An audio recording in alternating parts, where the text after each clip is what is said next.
बाज़ औक़ात हम जो लीडर्स हैं, कलाम को सुनाने से पहले कहते हैं, अच्छा जी आए हम फलां हवाला निकालें, और फिर कोई हवाला निकालता है और वो उस हवाले को पढ़ना शुरू करता है या पढ़ना शुरू करती है, और वो पूरा हवाला पढ़ना चाहते हैं, लेकिन शुरू से जो ही वो शुरू करते हैं, मसलन यूहन्ना 3:16, और वो पढ़ेगा और खुदा ने दुनिया से, और फिर प्रीचर भी पीछे बोलेगा और खुदा ने दुनिया से, हां जी आगे पढ़ें, ऐसी मोहब्बत रखी के, हां जी क्या कहा, ऐसी मोहब्बत रखी के, हां जी आगे बढ़े, क्या आगे लिखा है कि अपना इकलौता बेटा बख्श दिया, कि क्या किया, अपना इकलौता बेटा बख्श दिया।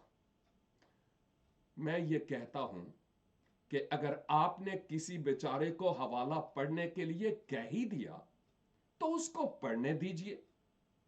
आप दोबारा से उसको रिपीट क्यों कर रहे हैं?